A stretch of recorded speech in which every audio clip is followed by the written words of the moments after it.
Yes. I'll make sure. All right, awesome. All right. We are live on this Tuesday afternoon. This is the voice and the face of Dr. Olabintan, CEO and co-founder of Livingspring Family Medical Center here in the awesome city of Mansfield, Texas. I'm so happy to be here again, doing another Facebook Live, all in helping our patients live long and well. And we'll be talking about the topic, Doc, help my money make money. I am excited to have the one and the only Dr. Chiagozie Fawole, who's Mm-hmm. a pediatric anesthesiologist. She's a friend, she's a sister. I've known her for way back, and I'm so honored to have you here. How are you? I'm doing well. Thank you for having me on. Super excited. Awesome, awesome. My pleasure, my pleasure. For those who are watching live, you know what to do. Hashtag live. For those who are watching a replay, please hashtag replay. You can tag people on this and have people come join us because this should be a very informative session. All right, Doc. I already introduced you. Your name. You're a pediatric anesthesiologist, but you're also an STR guru. That's the. But to help my patients, my people who are watching, our viewers, get a better understanding of you. Can you introduce yourself? Who are you, and what do you do? Yeah, so if I am a pediatric anesthesiologist. In other words, I put babies to sleep both at work and at home. I am a mom of three, including one that's about to turn 2 years old. So in terms of busy, yeah, I'm a little, just a hint. But in my spare time, which I create, I also am a real estate investor. We've been doing that now Mm. for something close to maybe 6 to 7. I always have to count. My first baby is 8 years old, so somewhere between 6 and 8 is kind of where the whole real estate thing falls. Mm. Wow. We've done a broad range of projects that we can delve into at some point, but these days we try to focus more on short-term rentals, although it's not the Okay. only thing that we're doing. Okay. Awesome. Now, for those who are watching, they're like, and for those who are watching, who are thinking, why would a doctor be talking about like money? Well, a lot of health issues sometimes are tied to money stress, and so learning how to make our money work for us Yeah. is important too, as far as health. So this is an important topic. So, Doc, why do you do what you do? What got you? I mean, pediatric anesthesiology, real estate, like kind of very, very different. And you said you make time for it, even with three kids. Yeah. Why do you do what you do? So for me, it started out during my training, right? It was during residency, and I noticed that, and this is not bashing anybody, this is not saying anything bad about anybody, but it was just my observation. I noticed that I had a few of my attendings, my bosses, right, who looked like they were comfortable financially. And there were some who looked like they were struggling financially. And so it sort of opened my eyes to the idea Mhm. that just by being a physician was not all that it took for you to actually live comfortably financially. Mm. And sort of that kind of eye-opening, and I mean, I was always called like a very quiet person, right? So it wasn't like I was asking them like all the questions, like tell me Right. about your money. I wasn't that kind of person. But just like quiet observation, I noticed that so this whole like doctor money that people talk about, like there's a whole thing that has to happen at the back end that if you're not paying attention to, right, you'll be like everybody will see you as the doctor, right? But then you're still hurting financially, and that was one thing I did not want. So at the time I started thinking, okay, like what can I do now during residency that can help prepare me for building wealth, since it wasn't like a default thing that happened. Mm. And that was when Mm. I started to read and learn about real estate. I was watching a lot of real estate type shows at the time. I started reading a lot of real estate books, and it caught my attention. It seemed like a very interesting thing. And I think it actually, my husband says that it helped me get through residency. So if you're watching this and you're like, what is residency? Like that's our training period, right? It was a very Right. stressful time. And having this thing outside of my main pursuit gave me like a mental escape so that whenever I was driving home from work, I had something that engaged my mind, that made me like not burn out, that like excited me again. And I always like encourage people that, you know what, there's always something out there that can help you release your stress. Like when you find that one thing, pursue it very hard so that way it can create an entire like An life outlet scope for for you. you. Yeah. Mm. I love it. I love it. Now, for those of you who are watching who are not physicians, who are like, well, good for you guys. This is a doctor. There's still a lot to learn from these conversations. You know, as residents, we're not making good money. And you're working long shifts. You don't have time to work 2 jobs. And so this still applies to everyone who's looking to have their money work for them. All right. So my next question is this: a big cause of health issues sometimes are related to financial issues. Yeah. What would you say are tips to someone who is struggling financially on ways to get out of financial stress? That is a heavy question. I am aware. Yeah. Well, I'm asking it anyway. So the first thing that I will say is just come to terms with where you are right now. I think for me, at different points in time, I've had to like recalculate and figure out, okay, what's going on. And one of the hardest things to actually do is to define the we are here. Okay. Because very often, either our upbringing, our society, our environment tells us if you're doing this thing this way, you are a horrible person, because that's what like good people don't get into debt, or everybody has to be out of debt. So because you have debt, you are a bad person.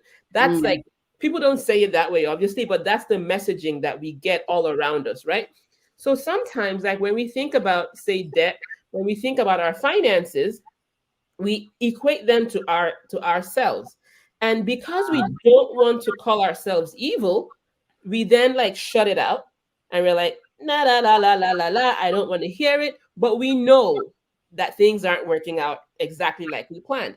So the very first step that I have come to even take myself sometimes is just to look in the mirror and say, okay, I know you don't like to look at it, but let's add up those numbers, right? It's like, I know you have like 3, 4, 5, 6, 7 cards, and you only want to acknowledge that you have debt in one of them, but how about we go pull everything out and just write them out? Because it's in being able to just face the reality that you can then start to think, and then like the ideas can start to come on how to deal with those situations. Now, Doc, I want to say something before you continue. Sometimes, coming to terms with where you are is even going back and seeing how much you made the year before and realizing like, wow, you actually made more than you thought you did. And where the money go, you can't even account. So the issue may not be you don't have the money, it's you're not using the, so that's big. Like that can actually work both ways. Because sometimes, because we're not looking, we even miss the big things that happen in our lives. Okay. Like for me, this past year, for example, in my business, I had, I had everything through, I thought I had it all through one account. And then by the time my bookkeeper came back with numbers, I was like, holy moly, this was even, now the second part is where did it all go, right? Right. But if you can learn to celebrate, like identify the wins and celebrate them, then you can go figure out what happened to all of this. True. You see what's possible, what you've already done, and that empowers you. Okay, I like it. I like it. Okay, so come to terms with where you are right now. Now, what does that typically look like? You write down a budget, or what do you think? Or you write out what, like how would you? If someone's watching and saying, well, how do I come to terms with what I have right now? Do you say I get all the, like, how do I put the math together? What am I looking at? What would you say? One analogy that I liked it's not really an analogy. It's more of a practical thing. Like when you go to borrow from a bank, they usually hand you a form called a personal financial statement. Okay. It's your job to go now fill that out and basically tell them your entire financial story. It's usually in 4 parts. The first part is your assets. Okay. So your assets, those are like your property, your bank accounts, your checking account, your savings account, any money that like anybody owes you, your retirement account. You basically like go find all your money anywhere it is and you put it in that section. The next section is usually your liability. So who do you owe? Your student loans, your credit cards, your like basically anything that you have to pay out to someone. That's second part. Then the third part is usually like your incoming cash, like how much do you get coming in every month, right? So your salary, your monthly salary, any kind of rental property income that you have, any child support payments, any element, any of those like extra payments that you get, right? And then your major expenses. Okay, so like your cash flow basically. So how much comes in every month, how much goes out. So your rent, your mortgage payments, and any other like monthly payments that you have. So although this is what the bank uses in that like come to Jesus type moment, that is your framework. Okay, like ask yourself, what are my assets and what are my liabilities? Okay, and when you take those two things, you can get your net worth. But then that's one thing. Okay, but then the next part is what is my income and what are my expenses, and Right. that gives you your cash flow every month. And when you can take a look at those things, you can see, okay, am I in the green? Am I in the red? If you're looking at the assets and liability side, you're like, okay, is my net worth, zero, less than zero or above zero? Or has it grown? Like, what was it 2 years ago? What was it 3 years ago? Have the actions that I've taken in the past couple of weeks or months increased my net worth or decrease them? Now, if you're an active investor, you may see fluctuations, right? But at least having just like doing that exercise at least once, you can do it once a quarter, once a month, once a week, however you want to do it, or even once a year. But if you do it, often enough, then you can make changes that actually impact things going forward. Awesome. I like it. You got to be honest with where you are. And that means looking at the numbers and their calculators, their things you can put. Don't feel intimidated by the math. So you gotta start from where you're at. You don't know where you're gonna go to, you know where you're at. All right. Awesome. All right. So Doc, my next question. They talk about real estate as a way to generate money. Realistically speaking, because I have doctors who are watching this or who will watch this, and then some who are non-doctors. Is this for everyone? So there is, I can't think of any investing strategy that I can blanketly say is for everyone. Okay. True. I will say though, that when you look at historical data, when you look at the millionaires and people that have made significant wealth in the world, very often one common thread that runs through is that they own real estate. For some people, real estate was the venture, like they were buying property as their business. But for a number of people, what they do is they earn in one space and they funnel the money into real estate and then they amplify with real estate. Okay. And the reason that real estate is such a powerful vehicle is that it's very tangible. That's why it's called real, right? Like it's real, as like it's not just like an imaginary thing, like the stock market that fluctuates, right? It's physical. It caters to people's basic need for shelter. Okay. So is real estate for everyone? I wouldn't say yes. But when you look at, like they say, like success leaves clues. When you look at the big millionaires and billionaires or whoever, check it. They have some amount of real estate, either passively or actively at some point in their portfolio. True. I don't know why now I'm having to tickle my throat. Sorry. All right. My money. All right. Now, for someone who's watching, who's like, okay, what are first steps when it comes to real estate as a way to make money? I know you talked about finding out where you are, know what your cash flow is, so your net worth. But what would you say are first steps when it comes to real estate as something to try out as a way to make your money work for you? Yeah. The very first thing is sort of to sit down and, again, introspection. Ask yourself, what do I think I want to deal with going forward? Okay. Now, as I say this, I add the caution that for most people don't, like, nobody is born understanding how to do real estate, how to buy property, how to, so what I'm about to say is not a way to not go learn. Okay. It's a matter of being open to the possibility that what is very like fad-y, like what may be like on the flashing lights and everything may not be yours, but going in with a huge dose of curiosity. Okay. Like for me, when I got started, it was TV that caught my attention. I was watching TV one day, HGTV, and I saw them on Flip or Flop, make a house look really pretty, and they made 60K, and I was like, what? These guys just made my entire annual salary. I'm going to do what they're doing. Now, with my very first deal, the very first deal did not make me 60K. Instead, it cost me 10K. Like I lost money on that first deal. Okay. Wow. So Okay. after that first deal, I was like, all right. So maybe this fix and flip thing may not be the first thing to do. And that was when I ended up now going on to like multifamily, because that one was a little more stable. I figured, okay, I'm not like risking so much in a short time. This one, there'll be tenants paying and I can, keep it for a long time. So when people say, okay, how do I start?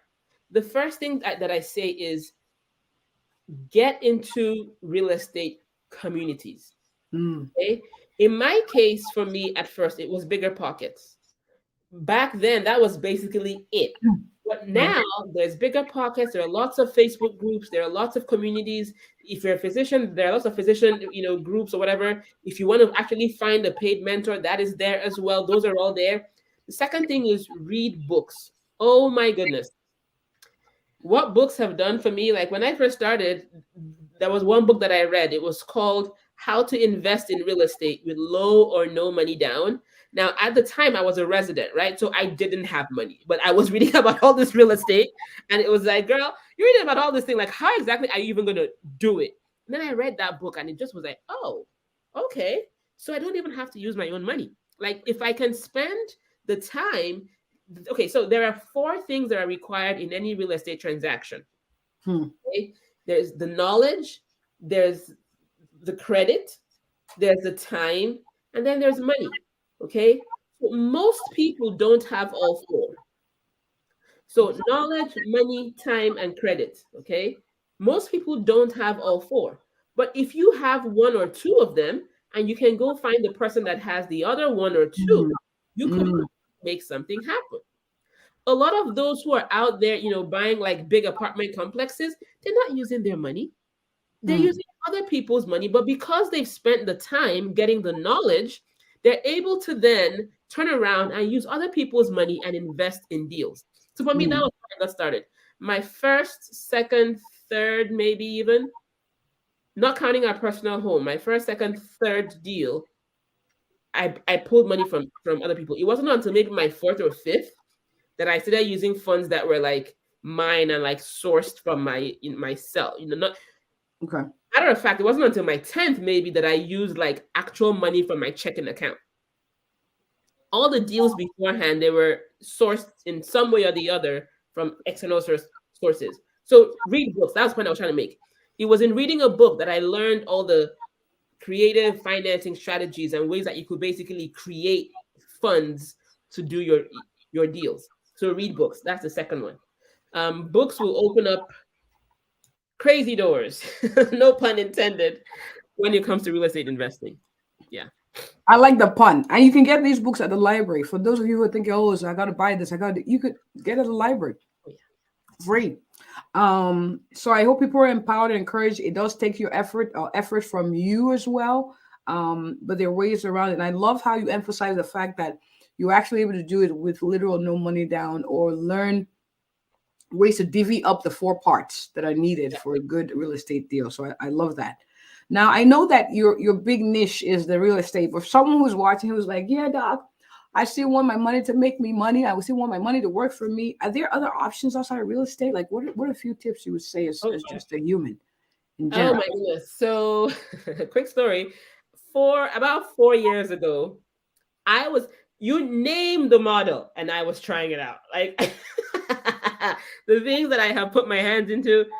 I mean, well, there's real estate, of course. There's the stock market. You can trade even in the stock market. You can either be very active, very passive. There's a whole spectrum over there. There's e-commerce. So, Amazon that you go order things on. Well, guess what? You can be the one actually providing the items on Amazon to sell. That's a huge money maker. Do you want to coach? Do you have a skill that you have learned, right?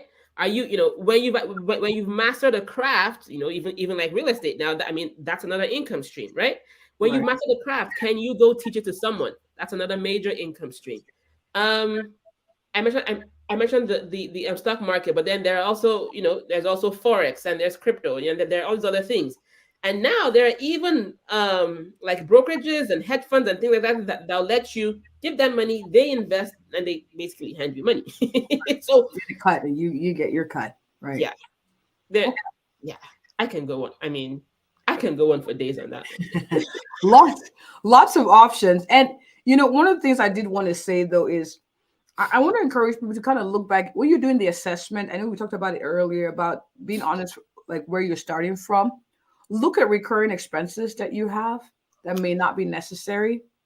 Look at things that have value that you really need to sell because you don't need it now.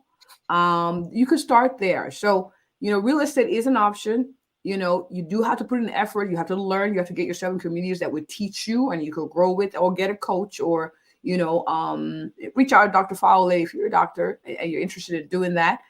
So there are options, but there is effort on your part. But I want to also emphasize the importance of being real with where you're at. And that means looking at what is your pattern in the last 30 days, last 60 days, last 90 days.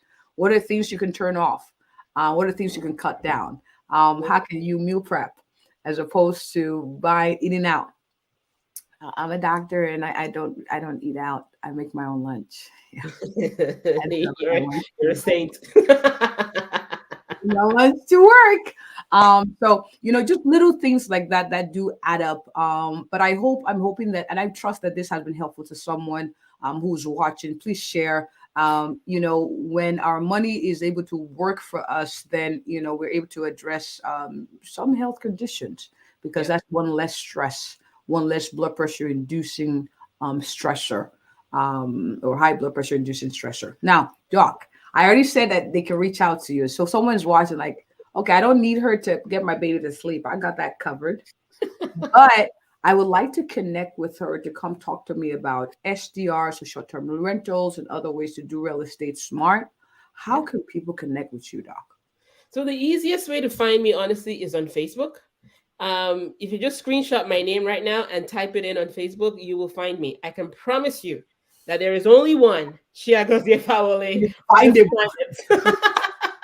And if you find a second one, we have to connect. Okay. Yes. So yes, definitely find me on Facebook. My coaching kind of platform, whatever, is SavvyDocs.co, and that is doctors with an S.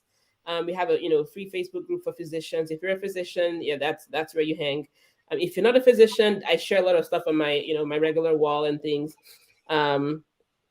If you're interested in short-term rentals, we put together events and conferences for those who want to learn about short-term rentals. And the most recent one you can find at strcon2022.com. So strcon2022.com.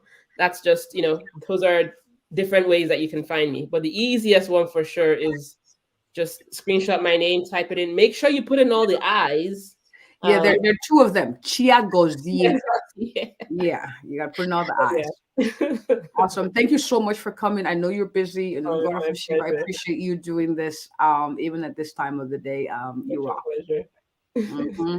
All right. For those who are watching, please, like always, sharing is caring. Make sure you share. And if you or anyone is looking for an awesome, a thorough, a passionate family physician in the Mansfield, Texas area, who even have conversations about money to help you live long and well, I am she. Have a good one, guys and ladies. Bye. Take care, guys.